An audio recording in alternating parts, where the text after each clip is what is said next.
Alex juga mengatakan kalau dia udah pernah berhubungan badan dengan Ricky Chavez berkali-kali.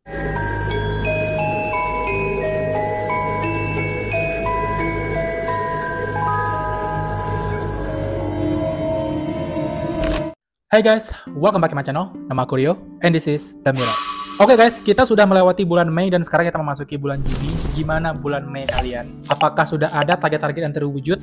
Ataukah kalian masih berjuang dengan target-target kalian? Dan gimana nih vibes Mei kemarin? Apakah fun atau banyak galau dan overthinkingnya? Please ceritain gimana bulan Mei kalian di kolom komentar. Dan sekarang kita menyambut bulan Juni.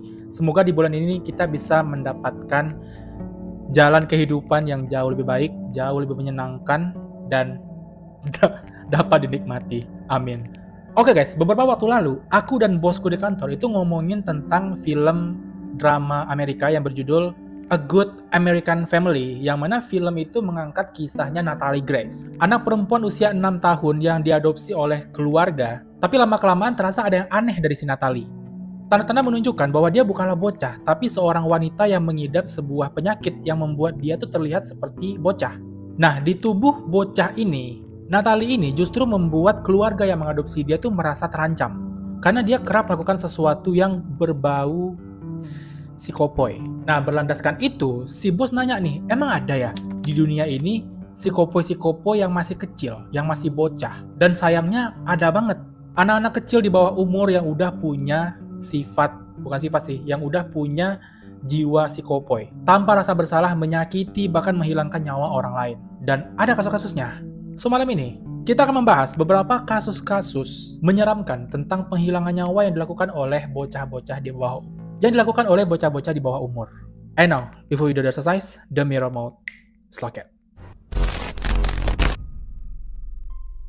Yang pertama adalah kasus dari negara kita sendiri, yaitu Indonesia. Dan kasus ini menghebohkan Indonesia, khususnya daerah Sawah Besar, Jakarta Pusat, pada tahun 2020 lalu. Seorang anak perempuan usia 15 tahun berinisial NF menghilangkan nyawa bocah 5 tahun berinisial APA di rumahnya si NF. Jadi pada tanggal 5 Maret tahun 2020, sekitar jam 4 sore, APA datang sendirian ke rumah NF untuk pergi bermain. Sayangnya sore itu, pikiran NF ini lagi kacau banget, lagi nggak sehat, dan punya hasrat yang nggak terbendung lagi. Nah, NF ini membawa APA ke kamar mandi dan langsung menenggelamkan APA di bak mandi. APA coba melawan, tapi mulutnya ditutup oleh NF. Dan entah gimana ceritanya, tiba-tiba mulutnya ini mengeluarkan cairan merah sampai bak mandi itu berubah warnanya jadi warna merah. Aku nggak tahu bagian apa yang terluka dari bagian mulutnya si APA. Sampailah akhirnya bocah 5 tahun itu kehilangan nyawanya di bak mandi. Nah, tubuhnya udah nggak bernyawa. Awalnya tuh mau dibuang ke sungai sama si NF, tapi karena ini area perumahan yang terpencil, pasti bakal gampang banget ditemukan oleh warga kalau dibuang di sungai. Akhirnya si NF mutar otak dan tercetuslah pikiran untuk memasukkan jasad si APA ke dalam ember dan memasukkannya ke dalam lemari pakaian di rumah NF, dan selesailah itu. Nah, malam itu orang tua APA dan para warga sibuk kan nyari anak 5 tahun ini yang hilang kemana. Bahkan mereka sempat nanya ke NF nih, karena memang setahu mereka, APA ini selalu bermain dengan NF. Tapi pas ditanya, dia cuma bilang, nggak tahu. Dan akhirnya pencarian masih dilakukan sampai esok harinya. Tapi esok harinya, pada tanggal 6 Maret, NF pagi-pagi sekitar jam setengah 9 pagi gitu, datang sendiri ke kantor polisi, masih mengenakan seragam sekolah SMP, karena memang dia kelas 9 SMP waktu itu. Dia datang ke kantor kepolisian sektor metropolitan Taman Sari, kepolisian resor metropolitan Jakarta Barat. Jakarta Barat pusat jauh nggak sih? Nah, dia ini pergi melapor atas apa yang terjadi semalam di rumah dia. Dijelasin lah secara detail, dia habis melakukan apa, di jam berapa, terus si tubuh APA ini dikemanain, dikasih tahu semua ke polisi. Nah, karena tempat kejadiannya ada di Sawah Besar, akhirnya laporan si NF ini dioper ke Polsek Sawah Besar Polres Metro Jakarta Pusat. Oh, mungkin si NF ini ngelapor ke Jakarta Barat karena jauh ya kali. Akhirnya Polsek Jakarta Pusat mendatangi TKP dan menemukan bahwa laporan NF itu benar. Menurut Kabid Humas Kepolisian Daerah Metro Jaya, Kombes Yusri Yunus, NF ini sebenarnya sudah memiliki hasrat untuk melakukan itu sejak sebelum dia melakukan itu. Paham nggak? Ini kata si Kombes ya, saya tanyakan tadi, pernah nggak kamu punya rasa seperti ini sebelumnya? Si NF-nya menjawab, pernah, tapi saya masih bisa tahan. Kali ini saya nggak bisa tahan lagi. Nah, waktu TKP digeledah oleh polisi, mereka menemukan banyak coretan-coretan NF di kertas dan di buku yang isinya tuh sangat-sangat gelap. Gambar-gambar yang menunjukkan depresi dan lain-lain. Dan yang paling mencolok itu gambar Slenderman. Di mana Slenderman ini adalah makhluk urban legend Amerika yang identik suka menculcul anak-anak. Nah, saat sedang melewati masa persidangan, ternyata diketahui bahwa NF ini sedang hamil 3,5 bulan karena diperkaos oleh 3 orang terdekatnya. Ya, aku nggak tahu siapa 3 orang terdekat ini, tapi kemungkinan sih keluarga. Nah, Kepala Balai Anak Handayani yang bernama Neneng Heriani, Bu Neneng ini berharap kalau hakim nantinya memutuskan NF ini nggak menjalani hukuman di lembaga pemasyarakatan atau di rumah tahanan, tapi mendapatkan rehabilitasi di Handayani. Karena melihat perkembangan NF dalam 3 bulan, dia ini berpotensi untuk berubah menjadi anak yang lebih baik. Serem dan miris ya. Kita nggak tahu sih apa yang dilewati NF selama 15 tahun dia hidup, sampai-sampai dia punya mental dan kejiwaan yang bisa dibilang terganggu. Sampai-sampai dia bisa bertindak seperti itu. Menurut kalian gimana? Komen di bawah. Kasus kedua juga kasus yang viral banget waktu itu, melibatkan seorang anak perempuan usia 11 tahun yang dijuluki Nevada Tan, atau polisi Jepang nyebutnya Girl A, di mana dia menghilangkan nyawa teman sekelasnya yang bernama Satomi Mitarai yang sama-sama duduk di kelas 6 SD, teman sekelas. Kasus ini terjadi di sekolah Okubo di kota Sasebo, Nagasaki, Jepang pada tanggal 1 Juni 2004. Nah, kejadiannya waktu itu memasuki jam istirahat, makan siang. Biasanya anak-anak itu bawa bekal masing-masing dan mereka makan bersama di ruang kelas sambil ditemani oleh wali kelas mereka yaitu Miss Chan. Miss Chan, hai, nani daski, tokominto. Nah, tapi saat makan siang ini, Miss Chan menyadari kalau ada 2 muridnya yang nggak ada di tempat duduknya. Nah, si Miss Chan ini nggak nyari 2 murid ini karena mikirnya mungkin mereka ke toilet atau mereka makan siang di luar dengan teman-teman yang lain. Jadi nggak dicari sama Miss Chan. Dan tak lama kemudian, muncullah salah satu anak dari 2 anak yang nggak ada di bangkunya, berdiri di depan pintu kelas sambil memegang pisau cutter dan semua bajunya itu udah berlumuran cairan merah. Nah, Miss Chan yang ngeliat itu langsung panik, dia langsung meriksa sekujur tubuhnya si anak ini. Anak ini adalah si Girl A ya, Girl A yang datang ke kelas. Nah, si Miss Chan ini memeriksa semua bagian tubuh Girl A untuk memastikan kalau dia ini nggak kenapa-napa. Karena Miss Chan mikir dia ini disakiti oleh orang lain, atau dia berusaha menyakiti dirinya sendiri. Tapi, pas lagi ngecek-ngecek itu, Girl A dengan santainya bilang, ini bukan darahku. Miss Chan langsung kesentak, keduduk, kayak kaget. Kalau bukan darahmu, terus ini darah siapa? Akhirnya, Girl A membawa Miss Chan ke lantai 3, masuk ke sebuah kelas kosong. Dan di dalam kelas itu tergeletaklah seorang siswa yaitu Satomi Mitarai dengan keadaan tertelungkup dan udah mandi cairan merah. Sekali lagi Miss Chan tersentak, dia kaget. Apa ini? Apa yang terjadi di sini? Terus seketika tanpa nanya lebih detail ke Girl A, Miss Chan langsung keluar dari lantai 3 itu dan dia langsung teriak-teriak minta tolong. Heboh lah tuh satu sekolah. Terus ambulan dan polisi langsung ditelepon untuk membawa Satomi, tapi pastinya dia udah nggak terselamatkan lagi karena luka sayatan di leher dan di lengannya. Jadi si Satomi udah hilang nyawanya karena kehabisan darah. Nah, Girl A langsung dibawa ke kantor polisi untuk dimintai keterangan, tapi dia cuma nangis sesenggukan dan berulang kali minta maaf. Dan karena nggak dapat jawaban di hari itu, akhirnya Girl A nginap di kantor polisi untuk dimintai keterangan besok harinya. Dan esok harinya barulah Girl A bisa menjelaskan. Jadi kata Girl A, kejadiannya itu waktu istirahat, dia ngajak Satomi untuk pergi ke lantai 3 ke kelas kosong itu. Nah, Satomi ini nggak ada curiga sama sekali, mungkin mikirnya Girl A bakal ngasih dia surprise kali ya, ngasih hadiah atau ngasih apa gitu. Nah, di dalam kelas itu udah ada bangku kosong, satu di tengah-tengah kelas itu yang udah disiapkan oleh si Girl A, dan dia minta Satomi duduk di kursi itu. Dengan polosnya Satomi ini ngikut aja, dia duduk di kursi itu. Terus dari belakang Girl A ini menutup mata Satomi dengan kain. Terus semua gorden jendela di ruang itu ditutup dan pintu pun dikunci. Satomi masih nggak curiga. Dan setelah itu dari belakang, Girl A mengeluarkan cutter yang udah dia bawa sebelumnya dan dia langsung menyayat leher Satomi dari belakang. Pastinya Satomi langsung memberontak, dia tergeletak, jatuh, kejang-kejang. Seperti sapi yang disembelih pas kurban. Satomi di sana. Dan Girl A dalam waktu 15 menit, dia nggak keluar, dia langsung ninggalin lokasi kelas kosong itu. Dia cuma berdiri diam ngelihat Satomi yang lagi meregang nyawa. Setelah 15 menit, Girl A menendang kepala dan tubuh Satomi untuk memastikan kalau dia memang udah nggak bergerak lagi. Barulah dia keluar dari ruang kelas itu dan turun menuju ke kelasnya. Sampai akhirnya dia ditemukan oleh Miss Chan. Nah, motif Girl A melakukan itu kepada Satomi katanya adalah karena dia selalu dibully. karena Satomi dan teman-temannya selalu mengatai Girl E gendut. Bukan cuma lisan, tapi juga di internet. Girl E kesal dan dia memikirkan banyak cara untuk melenyapkan Satomi, sampai akhirnya dia memutuskan untuk melakukan itu kepada Satomi. Nah, ketika tim penyelidik datang ke rumah Girl E dan memeriksa kamarnya, diketahui kalau Girl E ini terobsesi dengan horor, khususnya The Ring, One Missed Call, dan Battle Royale. Dan mereka juga menemukan website yang terakhir disimpan oleh Satomi, yaitu Red Room yang ada di Dark Web. Jadi, kalau kalian nggak tahu, Red Room ini adalah website yang isinya kumpulan video-video manusia. Tapi agak aneh kalau bocah 11 tahun bisa mengakses website itu. Nah, karena perbuatannya dan menimbang usianya, akhirnya pengadilan menjatuhkan hukuman penjara 4 tahun pada 15 September tahun 2004. Sekarang nggak tahu lah, apakah Girl E udah bebas atau enggak. Harusnya udah bebas sih. Nah, nama Nevada Tan ini sebenarnya bukan nama asli, guys. Karena Nevada itu berdasarkan sweater yang dipakai oleh si Girl E pada saat melakukan itu, yaitu bertuliskan Nevada University, dan Tan itu plesetan dari Chan. Jadi Nevada Tan itu lebih kurang Nevada Chan. Menurut kalian gimana untuk kasus ini? Komen di bawah. Kasus ketiga terjadi pada 26 November tahun 2001. Sebuah rumah mengalami kebakaran hebat. Kemudian petugas pemadam kebakaran datang dan melakukan upaya penyelamatan di rumah itu, dan mereka menemukan jasad seorang pria di atas sofa yang udah hangus terbakar. Tapi setelah diselidiki, ternyata pria ini bukan meninggoy karena kebakaran, guys. Tapi dia udah meninggoy sebelumnya, lalu akhirnya dibakar. Karena di kepalanya ada luka benturan benda tumpul yang sangat parah, tengkorak kepalanya retak terbuka, dan setengah wajahnya pecah dan hancur. Pria ini bernama Terry King, berusia 40 tahun dan punya 2 anak.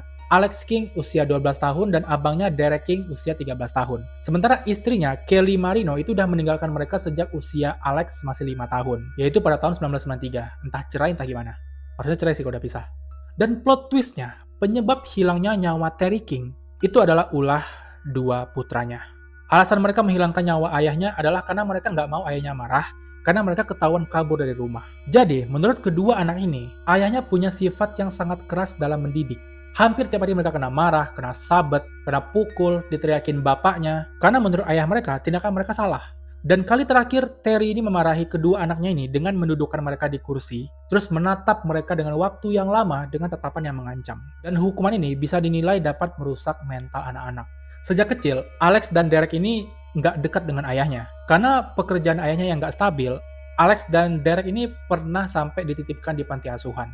Alex dan Derek juga sempat terpisah beberapa waktu karena Derek ini tinggal di rumah kepala sekolahnya, kayak diadopsi gitu, dan Alex tinggal dalam pengawasan negara, kayak di panti-panti anak-anak juga lah. Pada tahun 2001, Alex kembali tinggal dengan ayahnya, dan Derek ini berbuat ulah di rumah kepala sekolahnya sampai-sampai si Capsack ini udah muak dengan Derek. Akhirnya Derek dikembalikan lagi kepada ayahnya, dan mereka ngumpul bareng lagi, satu keluarga. Nah, karena si ayah ini udah jadi sosok yang meresahkan, dan mereka juga udah capek kena marah terus, diurus kagak, dikasih makan kagak, dimarahin doang, akhirnya terjadilah hal mengerikan ini. Alex yang pertama kali ngajak Derek untuk menghilangkan nyawa bapaknya, dan mereka memulai aksi mereka dengan memukul kepala ayahnya menggunakan tongkat baseball aluminium. Setelah nggak sadarkan diri, mereka mendudukkan ayahnya di sofa dan mereka membakar rumah untuk menghilangkan jejak. Tapi sayangnya, udah keburu kebaca oleh petugas pemadam kebakaran, dan akhirnya ketangkaplah mereka berdua. Nah, aksi mereka ini ternyata berhubungan dengan seorang pria 41 tahun bernama Ricky Cavins. Di mana si Ricky ini pada tahun 1983 itu udah pernah terjerat kasus pembunuhan 2 anak laki-laki usia 12 dan 13 tahun persis kayak Alex dan Derek. Dan mereka berdua ini ternyata suka main ke rumahnya si Ricky Cavins. Bahkan masuk ke ruang rahasianya bersama-sama main game dan menghisap daun yang terlarang. Alex juga mengatakan kalau dia udah pernah berhubungan badan dengan Ricky Cavins berkali-kali. Karena kata Ricky Cavins, Alex ini adalah seorang gay dan gak ada yang memahami itu. Jadi Cavins ini mendoktrin si Alex kalau mereka bisa bikin ayahnya meninggoy, kalian berdua bisa tinggal sama aku selamanya. Entah gimana caranya si iblis Ricky ini bisa menghasut 2 anak ini. Entah mereka diberikan kasih sayang dulu, diberikan rasa nyaman dulu, sampai akhirnya 2 anak ini terprovokasi dan merasa kalau sosok ayah kayaknya ada di Ricky deh gitu. Nah, pada tahun 2002, tahun depannya, Alex merubah urutan kejadian pada hari itu dan mengatakan bahwa Ricky Cavins adalah orang yang bertanggung jawab atas kasus ini. Karena kata Alex pada saat kejadian, ternyata Ricky lah yang menghabisi nyawa ayahnya, sementara mereka berdua nunggu di depan rumah. Dan Kevin juga yang nyuruh mereka untuk ngomong ke polisi bahwa mereka lah yang menghabisi nyawa bapaknya dengan alasan-alasan yang tadi disebutkan. Karena kata Ricky, untuk anak usia kalian memberikan alasan yang seperti itu, kalian akan terbebas dari hukuman. Dan akhirnya setelah melewati persidangan panjang mengumpulkan bukti, akhirnya diputuskan bahwa Kavis dijatuhi hukuman penjara 35 tahun dan Alex juga Derek dihukum 7 tahun penjara dan bebas pada tahun 2009. Gila, bahaya banget ya kalau anak-anak yang gak dapat kasih sayang orang tuanya, gak di backup, gak dilindungi oleh orang tuanya, ketemu orang bejat kayak Ricky, dan sangat manipulatif, berpura-pura baik, berpura-pura memberi keamanan, dan memberikan kasih sayang yang mereka gak dapatkan, dan akhirnya diperalat. Menurut kalian gimana? Komen di bawah. Dan bocah terakhir adalah Amarjit Sada yang berasal dari Perindavan. Si kopoi termuda di dunia. Karena dia masih usia 8 tahun udah jadi ancaman. Nico Robin Lu. Amarjit Sada hidup di keluarga dengan ekonomi menengah ke bawah. Dan nama dia menghebohkan internet. Karena sudah menghilangkan nyawa 3 orang bayi yang masih sangat muda. Jadi ini kejadiannya tuh ketahuannya itu di kasus bayi 8 bulan bernama Kushbo. Jadi Kushbo ini dititipkan oleh ibunya di sekolah Amarjit Sada untuk dijaga. Aku nggak tahu entah ada perawat atau gimana di sekolah itu. Pokoknya dijaga, dititipkan di sana. Nah sayangnya penjaga si Kushbo ini meninggalkan bayi 8 bulan ini sendirian. Dan terlihatlah sama Amarjit Sada dari luar. Muncul gitu aja nih insting jahatnya. Terus diam-diam dia masuk ke dalam ruangan itu, membawa Kushbo ke tengah lapangan yang ada di belakang sekolah. Di tengah lapangan itu, entah apa yang dipikirkan dia, dipukul-pukulnya bayi Kushbo ini, dicekik sampai akhirnya dia tidak bernapas lagi. Bayi 8 bulan loh ditolong. Kalian tahu ekspresi Amarjit Sada pas melakukan itu? Ketawa lah Mak Jang. Ketawa. Dia ketawa. Nah, pas ibu Kushbo datang lagi ke sekolah untuk menjemput anaknya, semua orang udah dibuat panik karena Kushbo udah nggak ada. Dia menghilang. Satu sekolah sibuk nih, keliling-keliling berlari-larian nyari di mana Kushbo, dan mereka berpapasan dengan Amarjit Sada. Nanya dong, salah satu orang dewasa ini, kamu ngeliat Kushbo nggak, bayi 8 bulan yang ada di ruangan itu? Dan Amarjit dengan polos dan tanpa rasa bersalah bilang, iya, dia di belakang sekolah. Panik semua orang langsung lari ke belakang sekolah, ke lapangan yang dibilang oleh si Amarjit Sada, dan di sana mereka melihat ada dedaunan yang sedang menutupi sesuatu, dan pas mereka buka dedaunan itu, bener aja, di dalamnya itu ada Kushbo yang udah gak bernyawa, udah pucat, udah dingin badannya. Kalian bayangkan perasaan mamanya, perasaan perawatnya. Sada, gak ada otak kau. Setelah diselidiki, ternyata Kushbo ini bayi ketiga yang udah dihabisi oleh Amarjit Sada. Karena sebelumnya dia udah menghabisi 2 bayi lainnya, di mana bayi pertama itu adalah saudaranya sendiri, adiknya mungkin, ya pasti adiknya lah, pasti bayi, adiknya, dan bayi yang kedua adalah anak dari saudaranya sendiri. Nggak tahu nih, kakaknya, atau anak abangnya, atau anak sepupunya, pokoknya anak dari saudaranya. Kushbo yang ketiga. Nah, karena usianya masih sangat kecil, akhirnya Amarjit Sada nggak dihukum penjara, tapi dimasukkan ke rehabilitasi, karena dia fix mengalami gangguan jiwa.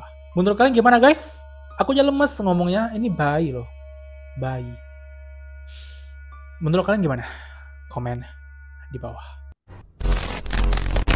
So, itu baru 4 dari banyaknya anak-anak psikopoi di luar sana yang udah terjadi kejadiannya. Aku rasa bakal kepanjangan kalau misalnya aku bahas lebih banyak. Jadi sampai di sini dulu, 4 anak dulu.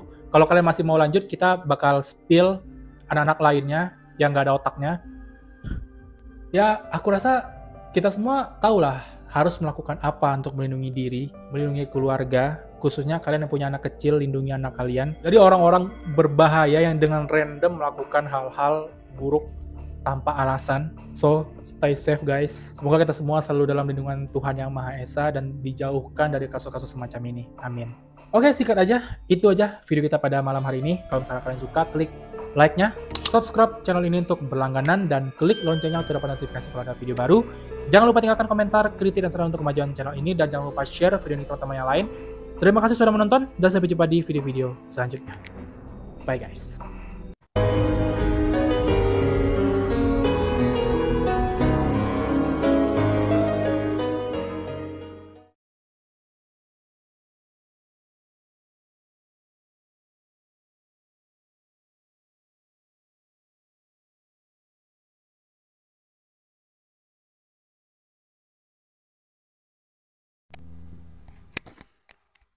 Dan gimana nih vibes